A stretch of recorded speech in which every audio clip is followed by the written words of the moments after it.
galleta que pela. Siempre andamos en el oso. Las máquinas de museo. Las paseo porque la galleta que pela. Nos quitamos de los feos. Poder vaya ese fronteo. Aquí no los veo. Ey, tú This is for everybody that slept on the Miami Heat. We run the East. Give me buckets. Bam, out of the bayou. I got 3 arrows. Here you go. 1 for New York, 1 for Milwaukee, and 1 for Boston. I don't care about no rings. We came for heads. We run the East. We'll be back next season, but the Technoid show is on tonight, and ladies and gentlemen, we are starting right now.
Oh yeah, shots fired, all right. I'm sending 3 arrows straight into the heart of Boston fans, Milwaukee Bucks fan. We made Giannis second guess himself. We sent the Lakers along with the Celtics into Cancun for game 8. See who's gonna get banner 17 in Cancun. And listen, I'm not gonna talk no crap about the New York Knicks because Brunson carried y'all, so I got respect for that man. But Julius Randle, bye-bye. But anyway, we are live, guys. What is going on? I'm hyped. I'm got my Miami pullover. It literally is a Miami Heat shirt designed by the Miami Heat team sub-brand Court Cultures. I want to shout out to them for providing this beautiful, beautiful drip. You can see it's dripping in 305. And yeah, let's get going because this is gonna be a long show. Sneed is watching this. He's sitting in the background. Oh man, what'd you think of that intro? Fantastic, man. You know I'm a big NBA fan. I've been watching all the playoffs. It's been a great run for the Heat. They're obviously a lot better than a lot of people thought.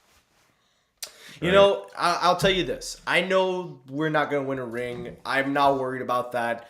For me, I think we still need a few more pieces. But, you know, I've been hearing some words. I've been hearing things through the grapevine that there's some special things coming. But we'll get to that probably at a later time. We don't want to talk sports. This is tech tonight, but I'll tell you later. But anyway, let's get right to it. So, tonight's episode is all about the Apple Reality Pro. Now, I, for one, have been talking about this headset, and, you know, I know a lot of people are not going to buy this one. I completely understand that there are some people that may not buy it. You know, I get it. And I will say that I, for one, think that there is something Apple can do to, quote, innovate. And we'll talk all about that. But before we do, we got to get through our partners of the Technoid show. First and foremost, I want to get this one out of the way. Thank you to SuperX for being a part. Use this special promo code. It will save you some money when you check out and get any of the best workout gear your money's going to buy you. They've got Phase 5 dropping next week. I'll be making a follow-up to talk about Phase 5 because your boy's getting Phase 5 into it. Number 2, Slate Chocolate Milk, the official protein milk pack drink that's low on the sugar, high in the protein. That's why your boy looks so good for the summer. Head on over, use the promo code Technoid. And now, originally when we were going to talk Rogue, you guys know Rogue has been the OG of the game. They have been the OG, the double OG, triple OG, the one that took the journey with us. Well, I'm here to announce tonight they have a brand new flavor that was not inspired by me, but I want to say they saw something because we got a 90s throwback edition. We got a 90s flavor coming in on the right wing, and it is, of course, one that I've already pre-ordered. I will be trying it out live on the episode of Technoid. I am, of course, talking about the one and only Strawberry Mango. Delish. And guess what, ladies and germs? They have a limited box set plus shaker right now on their website. It is only a way you can get this early access. You will get this before anybody, before the flavor drops, before they ship the regular tubs. If you want to be a part of the collector's box to help build your collection, head on over to rogueenergy.com, use the promo code Technoid, and get your hands on this flavor, because once the collector's box is sold out, you're going to have to wait a while before this hits the market. So head on over, check it out, use your promo code, and they throw in a free shaker to go along with the Strawberry Mango. We are going 80s neon Vice vibe, so head on over there, check it out. I know I will be, and you will be seeing it. So that's that. Now, let's get right to it. Mr. Sneed Mobile Tech, what was that live stream at the end of your show? Let me tell you something. I normally love a good debate, and I've been loving good debates from Dennis. Shout out to Dennis. Gotta get him back on here. But my God, Lord have mercy, son. If I was a religious mom, I'd be like, Lord, this boy need to get some milk. Because damn, that was some of the most intense devil's advocate I've ever seen. Bro, listen, everybody was going back and forth. And then did I hear they said something about Google Fi being a good option for $90 when you could get Mint Mobile with your promo code for $15 a month, unlimited 5, 10, 20 gigs? Bro, and you want to tell me $90 is a deal? Yo, Technoid ain't tell no lie. $15 a month, Mint Mobile's unlimited plan. Just use my promo code. It's specific, right? So mintmobile.com/SNEED, Sneed. And you're going to get a great deal. And literally. Yeah, tears are about to... But here's the thing. Everybody's looking for value. Everybody's looking to deal. That's all we try to do, right? Put it all out there. People take what they want. They'll take advantage of the things they think they can get value from. Mm-hmm. You know, and I think, you know, and here's the thing about the SMT Nation, right? Passionate bunch, right? Everybody wants to get their point across, wants to, you know, drive home their point, and we respect everyone's opinions, and that's where it is. And you know, it always stays respect. You know what I mean? It definitely is. I'm 100% guaranteed that. I guarantee you it is all respect. But my man, I gotta level with you. If it reminds me of them meatheads in the gym arguing over, I saw your comment over bro. in which creatine is the better value, HCl or monohydrate. It was like, yeah, man, creatine's creatine, but HCl gives you less bulk, but monohydrates is more studied, bro. It's the same damn stuff for more money. Just take what you can get. Oh my God, I felt like that poor dude B. I felt so bad for that man. He was getting cornered. He was getting 2-on-1 back in that corner. Oh, well, it was all semantics and a technicality. You know what I mean? But he wasn't wrong though. I gotta be honest though, because I have seen some Verizon stores that are acting like third-party retailers that can repair your device in the same day. So he's not lying. And if you want to blame New York, that's one thing. But, you know, the fact that they're even trying to do this is commendable to an extent. I mean, listen, you always go... Listen, if you're going to buy an Apple device, you buy it through Apple. You never buy it through the carrier. But if the carrier is a certified, licensed, third-party, Apple-authorized provider, that counts. The least they could do is at least be able to coordinate where you can get the repair done and facilitate the process. Oh yeah, 100% for sure. But nah, man, I felt so bad for that dude. I thought he was about to rage quit. I'm not even trying to be mean, but I thought he was about to leave. He's like, fuck y'all, bro. He's like, fuck these men, just left. Nah, that dude though, he took a beating, and I really give him hats off. It takes guts to go toe to toe with those two. But good on him though. Way to stand. All right, let's get right to it. So, the Apple Reality Pro. Now, Sneed, I am sure you've heard of the Apple Reality Pro. I've been covering it. I have been talking about it. Everybody's been talking about it. And, you know, I got to be honest with you. When I first started covering these stories, I had no interest. I had no desire to want to buy this product. I had no desire to want anything to do with the virtual reality, because to me, I'm not a big guy in augmented and virtual reality. I'm not saying there's no potential. There is potential. But do I believe that it's something that I can see myself dropping money on? No, it's just not for me. I'm not a kind of guy that does that. However, though, the more I started covering, the more I started going into the logistics, the details of these reports, the more I started to have a change of heart. Not saying I'm going to drop thousands on this, but it got me wondering. Because there's a new report that just came out, actually came out today, that I wanted to talk about tonight. And the report goes is that a reported leak. Now, obviously, this was fake. I don't want to talk about the report, because obviously the Geekbench score here has been flagged as inaccurate, which is true. I don't for one second believe this, but it got me wondering something as I'm reading this, because for people to go out of their way to fake the performance of this, it makes me wonder, what is it really going to be?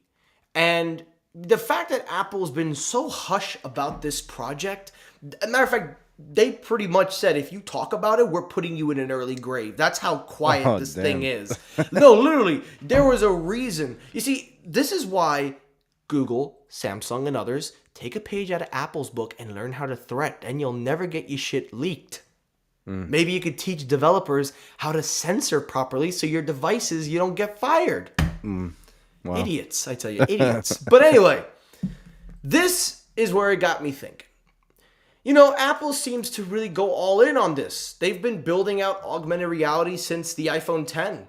They've been working on the whole VR and AR craze since the start of the iPhone 10. They started very little with the iPhone 7 and 7 Plus, but it wasn't until 2017 when they said, we're going to go all in on augmented reality, we're going to go all in on this. So my question is, can Apple innovate? Because they haven't innovated in a while. Everybody's saying Apple does innovate behind the closed doors. Well, what about in front of the general consumer? How about showing that innovation in front of them? And that's where I asked the question, can Apple innovate with the Apple Reality Pro? Well, what they're going to have to do is they're going to have to innovate a couple of things. They obviously have to create the use case, right? So they got to create buzz that people are going to want this and want to use it. They kind of got to innovate pricing, because we know that this is expensive gear, right? Early adopter problems are always going to be pricing. You see what kind of like issues Meta has been having with their whole variation of it. They're doing what, the Meta Quest 3 is the next generation for them. First of all, is this going to be better than Meta Quest 2? Right? Because it's coming in at a time where it's coming in at the same time where Meta's dropping the third variant or version or generation. And this is obviously like a decade in the making, right? They've been working on this for years. They've got to get this thing to people. You got to get them to want it, to spend money, pay for it. But those are a lot of things, like to be the first generation and do all that. I know that there's not going to be many of these. Like what do you think? 200,000, 2 million? How many of these can they actually produce to scale? And then how many people want to pay the asking price for them? We don't know how much it's going to be. I mean, it's rumor and speculation for now, right? But when we find out, it's going to be expensive. And how good is it going to be? Like with the innovation, you talk about innovation, the display is going to have to be of the highest order in contrast, like HDR, a refresh rate that's out of this world. It doesn't have to be bright. It has to be like superior motion perception, so those are the things they're going to have to innovate. What do you think? You think or is there more to it? I think there's more to it, because for Apple to go out and charge $3,000 for this thing, there has to be more behind the scenes. Because, first of all, to answer your question about the display, it is going to be using micro LED panels in each eye hole, and it will be able to give you both 4K in both eye holes. So essentially, you're going to get the best quality, like you said. So that checks off the box. Number 2, it's using an M series chip. Now, if you've been following the Silicon Max, those M series chips, if not held back by Apple, are a serious powerhouse. Right. And number 3, now we get into the real gist of it, the software. This is where I think the innovation comes, because you brought up the Oculus 2, you brought up, a lot of the VR headsets, including Sony, PlayStation, the VR 2. There are a lot of competitors on the market.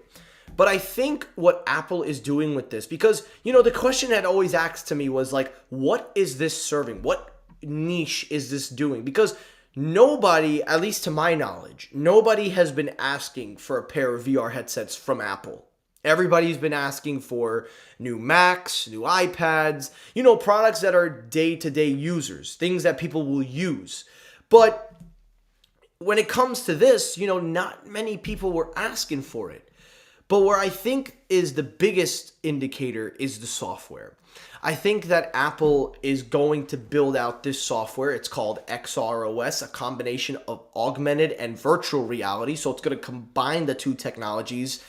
And Mixed reality, right? I think it's going to be a product that is a start to a big future. Because, this is the same path they went down with the Apple Watch. When the Apple Watch was first announced, it was hella priced. The very first Apple Watch, not the Series 0 or Series 1, whatever. It was the original Apple Watch, the one that Tim Cook walked out on stage and wore on his wrist. The original. If somebody could, if Sneed, if you could look up the original price of the Apple Watch, I guarantee you it was in a price range where not many people could afford at the time, because we're looking at different markets. But the thing is, they built out the infrastructure, the software, the hardware technology that goes with it. And that led to the creation of the new Apple Watches we have, along with now the cheaper Apple Watch, the SE, which I think that is where they're headed. They are just trying to prove out the market. I think that this is what they're doing with the $3,000 price tag. They're trying to prove out the market. They're trying to prove that this thing can sell. There's no way Apple makes a profit on this. I mean, there is a possibility. I know companies don't set to lose, but there's no way you're going to sell out of inventory of headsets. Even if they make 200,000 or 2 million, you're not going to sell, like iPhone numbers. You know what I mean? Yeah, I agree. I think that they're just going to prove out the market, but the key in all this is the software. I think they're going to really work on this software, combining the technologies, how it connects to your devices from MacBook to Apple TV to iPhone, iPad, bringing, I guess, a new type of experience. And one other area we'll talk about after this, I'll let you get in, is gaming, which, a lot of people aren't even talking about gaming. Right. Yeah. I think that's probably one of the instant use cases with this, right? I mean, the thing is, Apple does have game developers. They do. But I don't think they're going to develop a big library like Meta and others. But what Apple has done, and they have something that they can actually use with this thing, is Apple Arcade. Apple Arcade is literally Apple in-house games that are made by their developers. Right, but how many games can they launch? Like at the onset, if you buy this, like you have to have a catalog. You can't have one game. You can't. You know what I'm saying? Well, that's where I think the Apple Arcade comes in. I think if people are subscribed to Apple Arcade, they're going to be they're going to have a catalog right there, right? Because this device is streaming on Wi-Fi, so you're going to be using this in your house. You're not taking this outside. Oh, there's no cellular radios, right? Oh hell no! Imagine walking around with a big pair of goggles on your stupid ass. Well, head imagine the cost. I mean, if you start having to add LTE and 5G radios. Oh geez, we don't even get there. By the way, cost on the Apple Watch Series 0 was, I just saw it, I think $349. Okay. All right. Okay, so that's good. So check this out. Series 1 had a lower price of $269. See? Series 2, I think, maintained the same price point. Series 3 was when I think they introduced the cellular. Yes. And that's when the price went up. That price went up because of the additional hardware. And that was pretty much what did it. And then I think with the next series, they added the different sizes. Right, so they had the more premium one, the larger one, and then they started bringing up new features. I mean, now Like if we look at the most recent ones, what are we talking here? We're talking you got the SE, which I think priced at 280. The regular ones were 400, and now they have the Ultra, which I think Which that one's is- like double, about Got it 800 right bucks, here. right? Got it How right much was here. it? How much was It it? was 800, yeah. But I Okay. did a trade in, so I got it down to about 550. Okay, yeah, and that's the only way it works for some people where they're just gonna be like, man, they're pricing me out. You know, the thing is also another thing to take into consideration is that this is a product, that again, they're trying to prove out the market. I think that's what they're doing with this. They're going to try to prove out that there is a demand, but like you just documented when they were able to get the cost down, I think that they're not going to get this down by thousands. It'll be a gradual process. I think that they will get to a point where they'll say, you know what, we could scale it back with a more in-house powered chip with half the cost, and instead of doing 4K, we do OLED in one thing, put LEDs, I don't know. But this is about building out the market and also proving that there's a need and a demand. Now, we'll have to wait and see when the numbers come in. We'll see because, listen, everybody talked crap about the AirPods Max, but I'm wearing them and so did many others. They were sold out for a while, even for 500. What time is the WWDC start? 10 a.m. in the morning, 1 p.m. Eastern time. So, and they're saying this show is going to be the longest WWDC they've done. It's apparently going to be the longest one and the most packed. There are so many things that could be coming, but with a product like this, introducing a new category, that is essentially why it's probably so long. But the other thing that I need to ask in the terms of the innovation is now that you introduce a new category, a new product, because apparently they're saying that this is going to be the one more thing product. Every time there's a special product. Right at the end or whatever. That's what they're saying. My final question to you is with this innovation, if you want to innovate on the software end, fine. But what happens now on the hardware end? Because they're going to be putting an M series chip in this. So you obviously keep the M series, but what is this product going to do that's going to change your daily interaction? Like I was talking with Digital Slang. Shout out to Digital. Me and him, we obviously felt the same way.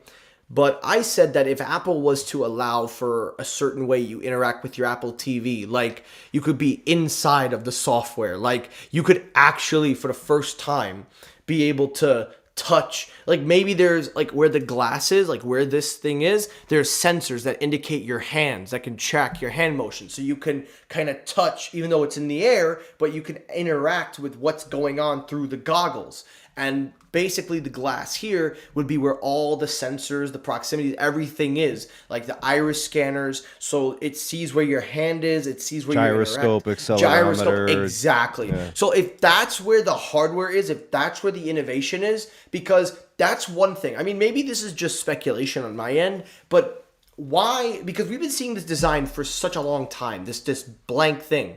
Even Oculus don't even have this design, but Oculus's sensors, you can see them on the outside. Maybe they're going to hide it in there, and maybe this is how they one up Oculus by allowing you to actually not need a controller. You can actually move and touch. So in my opinion, I think the innovation has to be the fit, because people are not necessarily comfortable and accustomed to having this large, chunky, I mean, it's massive compared to the size of your face. It's gonna comprise the entire front portion of your head. It's gonna cover up everything. So it's gonna have some size. It's gonna have some mass, right? Because of all the components. I mean, it might feel heavily weighted, and then the fact that something is strapped across, right, and then it's really got to be the fit. I think is the first level of innovation, is making someone feel comfortable putting it on and having it on for an extended period of time. And also, real quickly, so this metal thing right here, apparently that's the charger. We don't know anything about the battery life, but there were people saying that this thing is going to have a swappable battery pack. Apparently, according to the renders, there's no Are they room. expecting it to die fast? Well, apparently that's what they're saying, but I'm like, I mean, I don't even see a port on this thing. So maybe this is like But there's like space for battery and stuff. Like they're right. I mean, well, we depending on what it's going to do, it's probably going to eat a chunk of it. But I remember I got into this altercation with this one dude. I think, I remember he was telling me, oh, they're going to put a battery pack. They're going to do it. They're going to do this and that. I'm like, but dude, Apple's not known for making things swappable. They're not Yeah. that kind of company. Right. And he's like, oh, it doesn't matter. They're making. I'm like, bro, when this thing gets announced and there's no battery pack announced, I'm going back to that video. I'm going to say, so you still sticking with what you said? I mean, Apple has never had removable parts in any of their devices. Everything has always been fully sealed. No. I can't think of anything ever. I will say maybe they give you a wireless bank where maybe if they want this thing, because you got to use it hardwire if you want more hours, because that's where the magnetic connector is. Sure. Maybe they make a 12-foot cable. Make a 12-foot cable, runs via USB-C to MagSafe maybe, and they give you the bank, and then you could plug it in your pocket. I You got to don't make sure it doesn't detach easily from Make sure it doesn't movement, detach. Or if it does detach, it'll be able to not get broken because that's $3,000 of your money. Yeah, I think a lot of this is just, it's got to be worked out in design, engineering, and just innovation. Like that's what's going to be innovated. It's going to be functionality and practicality.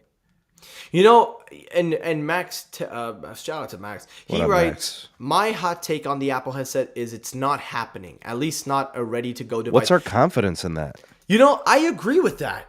I think that this will probably just be exactly like what Max said. I think that they're going to show it. They're going to show what it does, but it won't Coming be available. soon. Like coming soon. It won't be available to be pre-ordered until maybe at a later date. Okay, I agree. do they have production devices or are these still prototypes? It seems like they are mass producing them. It seems like they're producing headsets.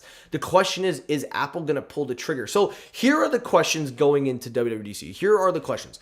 Are we even going to see this thing first and foremost? It seems like we are. What's Ross Young saying? What's Min Chi Kuo saying? What are they saying? Ross right is now? saying that they're manufacturing for these things. So Ross is saying they are.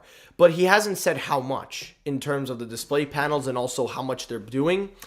So the question really comes down to, is this thing going to be available for pre-order, or is it like Max said, it's going to be a announcement where we see what it looks like and then they'll do it when they're ready? That's kind of where I think maybe they go down that route, because they did that at WWDC with Apple Silicon or Silicon, whatever they want to call this crap. And I'm so unprofessional tonight. But no, like I think that they may go down that route. They'll show off its capabilities, potential, but again, it'll be all concept images until the real thing launches. And who knows, maybe this thing will launch at the end of the year into next year, who knows. So those are the questions I think going into it. But before we wrap up this topic and move on to the next one, I wanted to let you give your final thoughts on these hardware and anything you want to say. I think the hardest part is going to be getting people to just try this thing, buy this thing. That's going to be the hard part. You got to convince people they want it, and if they buy it, they're going to enjoy it. And everybody knows early adopters always pay the highest costs, and they get the worst product.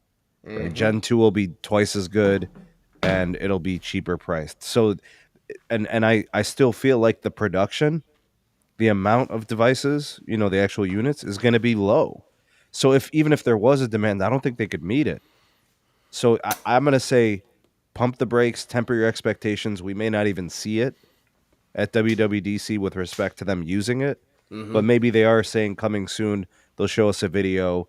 They'll include some of the highlights of what it could do and what it took to make it. You know what? And I'm fine with that. At least they show that this is a real thing. I don't think. There's the rest of the year still. Like they've got an event that they do in like the end of the summer or the beginning of the fall. Do you remember? Also, real quickly, you remember the HomePods, the original HomePods? I do. Yeah. When they announced that at WWDC, they didn't have the real HomePods on stage. They had them at the demo site, but they weren't allowed to be used. Apple actually pushed the launch. Originally, it was supposed to be available in the fall, but then they pushed it to the winter of 2018. It was announced in 2017, and it didn't come out until 2018. So there's precedence of this. There is precedence. So I'd be cool with that. I just think going into this is my final thoughts. I think that we're going to see this thing one way or another. the questions that I have going in is this going to be a product that you can pre-order? Is this the thing that's even going to be shipped out? Or at the very least, when can we get a realistic, expectation of when this is coming out? My question is Tim Apple going to come on stage wearing one on his head? Oh, And is he going to man. say, "Oh man, this is fantastic"? I can't wait to see, because Tim has a habit of doing things like that. But that's enough about the Apple Reality Pro. I am excited for it. I definitely think there is going to be some. I will say there are going to be people that's going to buy this. Not the rich, but like the people that are willing to pay the premium. Tech people. Tech people. Yeah. Because there's always that thing of people like, oh, you got to be rich to afford it. No, you don't. No, you don't. You just have to allocate, want it. Yeah, allocate that money to it and stop eating lunch for 3 months. Exactly. Question is, will I get it? Because I'm still thinking about it. Because Wow. listen, $3,000 is $3,000. But if this thing, How many kidneys you got, bro? I got one whole kidney. I was gonna say, bro, you could if you got an extra organ, I hear some of that stuff has value. Hey, listen, we'll see what happens, but I ain't giving up another one. Yeah, that's what I was gonna say. I was like, man, you get 20 grand for some of these organs, maybe you can get a few of these. Oh boy. Sheesh, man. Well, moving over. Now let's talk about something that actually you talked about on your live show, and I wanted to talk more about it. So apparently T-Mobile is turning into a generic carrier, man. Something we knew is official, and it happened. Yeah. And it happened in the ways of fees.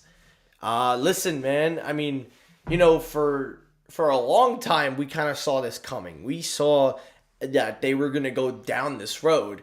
We just didn't think it was going to be in this way. So I'm going to let you talk about this, give the backstory, because a lot of my viewers don't watch. And I'll let you decide. You dictate the pace of this one. All right, so the basic premise is T-Mobile is charging their customers to come into the store. If they want to pay their bill, they've got to pay $5 as an in-store payment fee. It's $5 plus taxes, right? So it might be like $5.70 or $5.60, whatever, to come in and pay your bill in person. There are, still people that want to go to the store, make the payment directly, pay cash, credit, whatever, but they want to do it in the store. And I think what's happening here is T-Mobile is trying to get customers away from coming into the store to make payment. They want to treat the retail footprint as opportunities for sales only. You got to keep in mind, a customer that comes in to pay their bill is not a new customer. That is a recurring payment. So there's not really much for a sale opportunity, right? You're probably not going to get them to add a line or buy a new phone, upgrade, and add another line of service. They're just coming in to pay their bills. So you try, as a company, I think T-Mobile is trying to keep them from coming in for this purpose, make the payment on the app, make a payment online, and stay away from the retail footprint for that reason. Because what's going to happen is a rep is going to have to check them in, and then a rep is going to have to see them at the counter, make the payment, whatever. They're trying to keep the reps serving customers who are upgrading phones, adding lines, or switching from another provider like Verizon or AT&T. That's what I think is playing out. So T-Mobile's way of doing this, trying to steer them away from making payments this way, this is what they thought would be best. And in the process, if they insist on paying in the store, you've got to pay what I would call this as a convenience fee, right? Or a preference fee, right? A customer just has to pay it in the store. That's just what they want. You got to pay a fee for it. It's not an exorbitant amount of money. It's not a lot of cash extra, but it's enough, I think, to annoy some people, and it'll make them make the payment in another way. And I'll be honest. And by the way, this is very carrier. This is not uncarrier, because the uncarrier got rid of pain points. This is creating a new fee. Yeah, I understand that they probably want to make the retail store more like a retail store, not a place like, where customers... I get on the one hand, but I have an issue with this, and I'm kind of with you on this one. And before everybody goes, oh, you're disagreeing because he does. Listen, I'm one of the general people you're ever going to meet. I used to do this a long time ago, so I know what it's like. And I will tell you, there is a convenience of being able to go to the store and having someone physically go through your bill. And there is a big convenience factor of people seeing what they're paying for. I think that, for them to do this, I can't say I'm disappointed. I really can't. Well, it's been 3 years since the merger, right? The promises of not raising fees or not raising costs and all that, it's all in the rearview mirror now. So they can do things like this every week if they want to. Yeah, I agree with that. I think more is coming, Technoid. I think we're going to be hearing random every 2-3 months something is going to change, because they did it with the device activation fee too. I think there is more in stock. You're absolutely right. I think, this was something that we talked about 4 years ago. I remember during lockdown, I remember it was me, you, the bearded dragon, and scallop lover.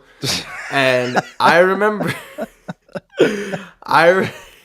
Shout out to Zero Cool. I couldn't say his name. I just said scallop lover. Los Scallops. But I remember we predicted this. I was a young, naive kid, but even I knew. I said, they are going to absolutely turn into a regular carrier. They want to phase out Uncarrier. The only reason they're carrying this Uncarrier name... They want to keep the name. They want to keep the name, but they want to change the ways. They want to change the ways. Yeah. Basically, this goes back to what we talked about when Mike Sievert came in.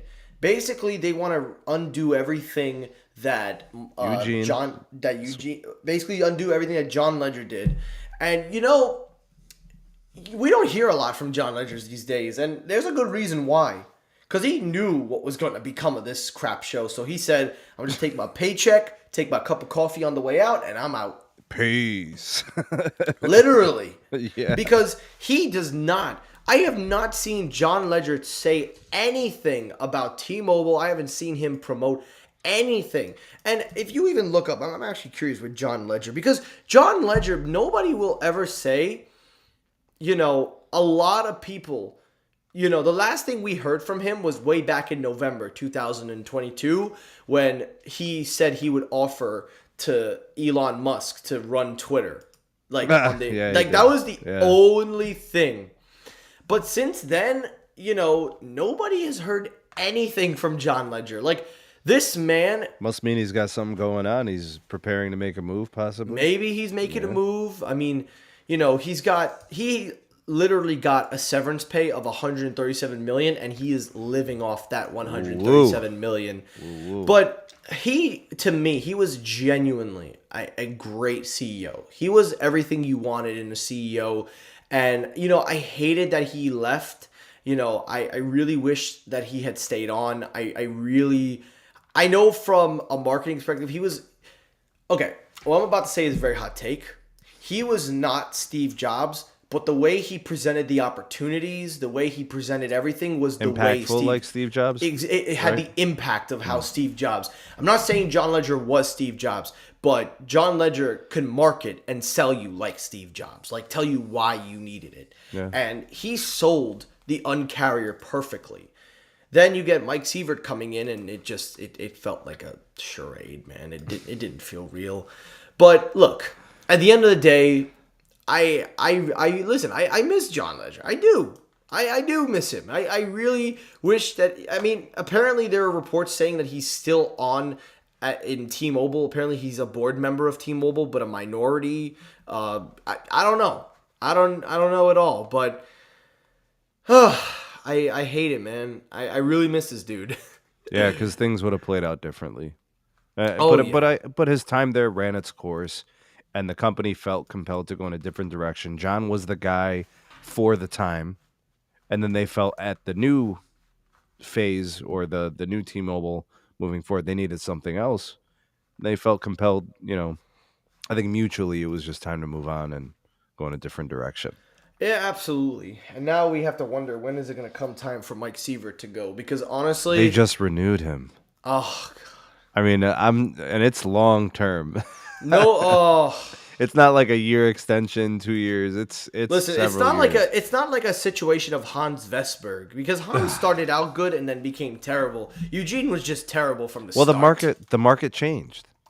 You know The what I'm the saying? So when the market changes, it's up to the CEO to adapt and make necessary adjustments. You know what I mean? Oh yeah, for sure. I just think that Mike Seaver, and it's funny because it's a 5-year extension, so we're gonna be stuck with this dude till 2030, Damn. almost 2030. Excuse me, because by the time he's 60, I think that's when he's gone. I think when he reaches the same.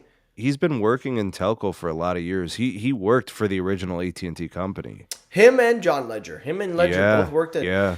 It's not that I hate, I think he worked at Clearwire before that. I mean, these guys got years in the industry. It's not that like he doesn't know what he's doing. He does. He's a good businessman. He's a businessman. He's not the face of a network or a company. Like, see all these fans over here, you really think they love this dude? They just loved everything that John did and he came in. Cuz when this whole thing started, everybody said that Mike Sievert was, quote, the creator of the uncarrier. Look, Yeah, I since think the- there was some right cap. here. I think I sensed Look, some cap on since that, the bro. beginning of his T-Mobile journey in 2012, he has championed the simple but powerful uncarrier formula. Love customers, put them first, and change the rules of the industry in their favor. Well, when you start putting fees in for your customers to go pay their bills in stores, you ain't loving customers, my friend. Facts. You loving money. Facts. And we could cite 10 or 20 things in the last handful of years where all that stuff, you know, inventory it. Keep tabs of everything Keep he your does that is receipts. Keep your consumer unfriendly. receipts. Right. Keep your receipts, man. Yeah. And look at and lastly, before we move on to the final stuff, because I don't want to sit here and just rant. Because AT&T, everybody says we don't talk about them. But, I mean, there really is no reason to talk about them. But they actually are on a positive trajectory. Somewhat. Yeah, they're better than they used to be. They are. They're on a somewhat better trajectory. And apparently there's a report going around that apparently Verizon and AT&T are... So apparently this whole Amazon thing came up. So what's the deal on that? I think what it is it's really about Dish, right? Dish coming in and being a facilitator of wireless for Amazon, right? And then a story kind of gets some legs, you know, and people say when there's smoke, there's a fire, and Amazon Fire, right? So like fire, remember the Fire phones and all that stuff, and so like Yeah. there's some pre-existing connection there. I don't know if any of that is true per se, but it makes sense for the relationship that exists between Dish and Amazon, and it makes sense that Amazon wants to explore new opportunities and create new revenue streams and create stickiness in new ways for Amazon Prime. All that stuff makes sense. It just some of the story I think gets kind of spun out of control when you start talking about AT&T and Verizon and mobile network operators willing to wholesale to Amazon. Doesn't make sense because the carriers are really focused on margins and profits. Amazon comes into play, that can hurt you. In fact, it probably does hurt you, right? You want to keep exclusivity. You want to keep your network away from Amazon reselling it. If they want to use it for themselves and a service, fine. But if they're just reselling and distributing, you don't want any parts of that if you're Verizon, AT&T, or T-Mobile. Mm-hmm. Amazon and Dish makes sense because Dish has no presence and no retail. Amazon, the biggest online retailer we know, makes more sense for Dish. Yeah. I mean, listen, we haven't heard much of the Dish Wireless. I personally don't believe We're waiting. Yeah, we're waiting for things I don't to come know if together. that's going to happen because if they don't launch it, is that a violation to the FCC agreement? Their requirements have to do with offering a facilities-based wireless network, mobile network operator. So they got a wholesale, they got a retail, consumer, business, enterprise. They got to do the whole shebang, and they've got certain spectrum frequency assets that have to get deployed to a certain number of people within the country within a certain time frame. Otherwise, they're paying fines, and they don't have that type of capital. They need to build and sell. Oh yeah, I understand. I hear you. I mean, we'll have to wait and see. We'll see what happens, and hopefully they get this thing on track. But I will say this real quickly. Don't you think Dish. Amazon gets them in the door? I would say if Amazon was buying Dish, that'd be a big proposition. A lot of But I people don't. have said that. I Yeah. don't see because for Amazon to offer wireless, they wouldn't do it unless there was a big majority stake in that, or if they could buy the company. Well, the rumors and speculation has been that they would heavily subsidize, possibly even offer a free service through Prime, which seems kind of crazy, but not really because we've seen what Prime does, right, with value. Subscriptions and entertainment and other stuff, shipping. I hear you, brother. I hear you. We'll see. We'll see what happens. But speaking of, you know, speaking of this whole smartphone world, this is the last story.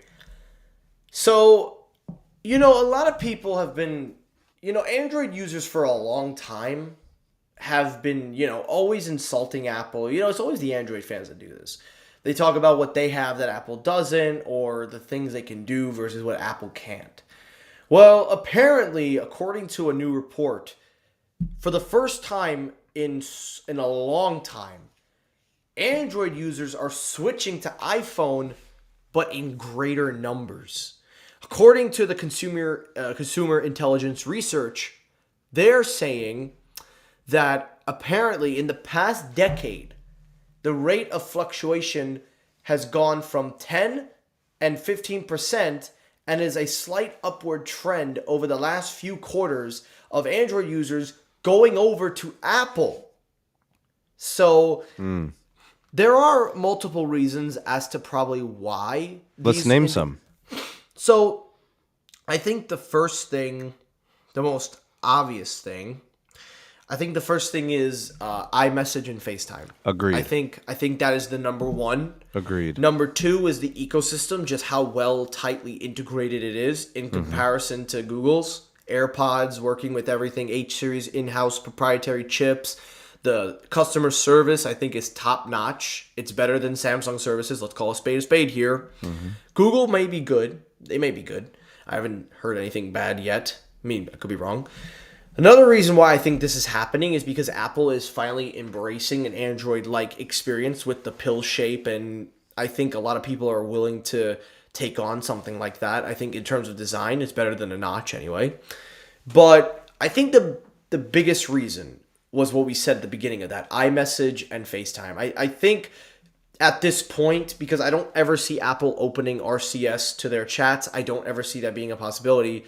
But I do see people wanting to get that iMessage in. They don't want to download separate apps. They don't want to go on separate websites or things. They want to be where their friends and family are, and I think iMessage is just undefeated. Yeah, that one's probably number one. I agree with you there. But when you think about people switching, right, there's two things that could cause it. Displeasure with the current thing you have, or seeing as the other option just being superior. Both of those can cause the churn or the leaving the ecosystem. So I don't. Do we know if it's Google Pixel users going to Apple, or is it Samsung? I'm assuming it's Samsung users going to iOS Apple, because that's a much larger consumer base, right? The Google Pixel community is tiny. They don't sell a lot of phones, and there's not a lot of market share. The way I look at it personally, and I don't mean to say this to be rude, I still am support for Tito, hashtag Tito for Team Pixel, but I look at the Team Pixel people, the fans, as like chihuahuas. They're like small, tiny barks. They're like, I like my Pixels, man. I like those phones.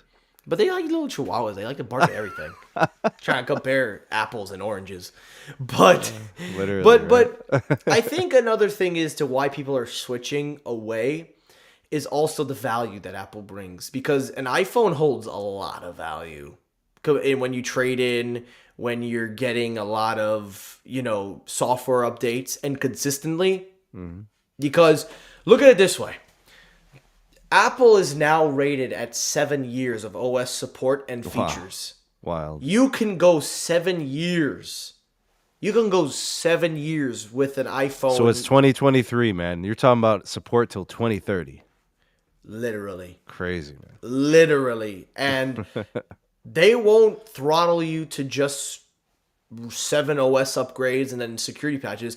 They'll also give you the benefit features and stuff that come with those software updates. They won't water it down. They'll give you exactly what's in there. So people have confidence they're getting quality support. And that was actually when they showed the chart right here. This is what the consumer... actually, it launched on the wrong screen. All right, well, you can see it here. Prior phone problems, 53%. So it seems like people aren't satisfied with their Android, having some problems. New phone features, 26%. The cost, 15%. And then, of course, the community connecting, which is the main one, iOS messaging and all that. But more than 50% are saying prior phone problems. And that comes with another issue, is the software optimization. Yeah, that could be it. It could be hardware and software related. Pretty it could much. be both. Yeah, it could be either one or both.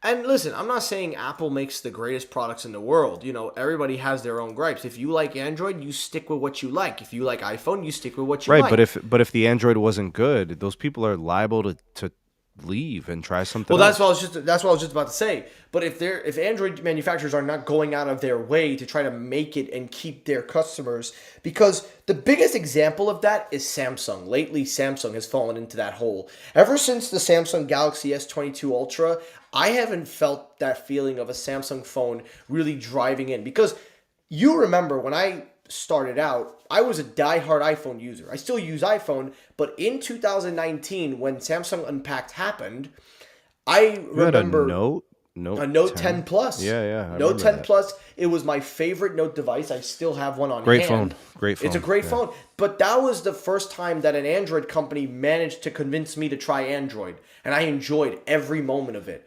I only went back because the trade-in value was so great I couldn't throw it out. Yeah, the trade-ins were really good the last few years. This year they suck, but the previous years they were excellent. The previous years were great.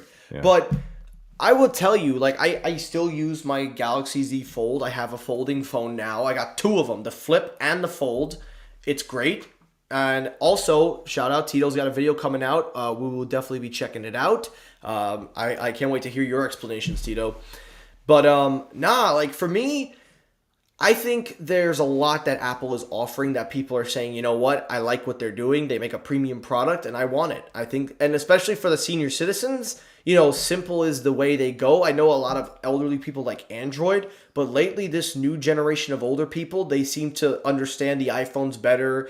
Because at one point, and maybe this is just small thinking on my part, but I remember at one point every grandparent that I knew and every uncle and aunt that was getting older had Android. Now these new aunts and uncles that are in their 50s and 60s all have iPhones. They don't have the Android Samsungs like they used to. My mom used to have BlackBerry, Samsung, and while she's still on Samsung, she's debating now going to iPhone. So now my mom is in the mix. So it seems there's a shift. Yeah, there could be a slew of issues. Could be quality control, could be experience, could be the iMessage features. There's a lot of things that one could argue Apple's just better at it, right? And they take share, and then some people just don't want to deal. You know, they want everything streamlined and easy. You know, I told my mom, I said, eventually one day you got to go iPhone. I went over to Android. Her life does get easier if she goes iPhone. You know, for the sake of that streamlining with everybody within you know what it is. Circle. It's true. There are a lot of people on my family side that use iPhones, and I think she is missing out on that. But you know, she does like her Samsung. She likes the camera on there. But I told her, I said, listen, if I could switch over to Android, I think you can switch over to iPhone, like just to try it. You don't have, because you can always go back to Android. You can always go back. They always want what they know. Right, and until it gets unbearable or bad, they're not willing to change. I agree. She's the type of person that will ride out her 9-year-old foot. Oh, damn. I had to convince her to switch. That's how bad it was. Finally got it upgraded. Huh? I had to, man. But with that being said, I think it is time to wrap up this show. I had a great time with you. I had a genuine blast. Thank you, bro. This summer it's going to be packed, though. I really want to have some more guests coming on, and I definitely want to make my way over to other YouTubers if anybody's willing to have me on. You? Yeah, absolutely, bro. No, I'm just messing. You don't have to invite me. I'm an idiot. Trust me. I'll mess up your demographic faster. Bro, than what anything. you mean? We're all idiots, man. We're over here just talking tech, bro. Hey, man, listen, let me know when you're on. I definitely... One of these days we're just gonna do a bro podcast, like on a Oh, Sunday night. oh, It can't wait for just that. open platform, AMA, talk whatever. I cannot wait for that. Sports. If it's gym stuff. I know you've been lifting and stuff like that. Just whatever, because that's something I've been wanting to do for a while. I'm You know what thinking we maybe do? just take We it to late pull- night Sundays. We pull it like a Shannon Sharp, a podcast like Shannon Sharp. Oh Just- man, Club Shay Shay. Dude. I'm gonna miss Uncle Shan. Uncle Shan is gonna. I'm gonna miss him. Unc, man. Uncle Uncle's Sharp. wild, bro. Well, he's gonna gonna miss take a him. show elsewhere, but we'll see where he lands. Blaze, no, the audio is coming out of my microphone, but I use the audio to hear. But it would have been cool if it did. But anyway, guys, that is it for the episode. Again, everyone, thank you all for watching live. I hope you enjoyed this episode. Follow me on Twitter at Technoid12 to stay up to date with the latest on the channel. I know my views haven't been the best, but I'm still pushing through. You know me, I don't give a crap about that. I care about making videos, having fun, and be on the lookout because more Technoid videos are coming back. We got one more review left to do, and then we're going to head back to the tech show. And like I said, man, we're going to have fun this summer. Thank you all for watching. Have a great night, and I will see you all next time.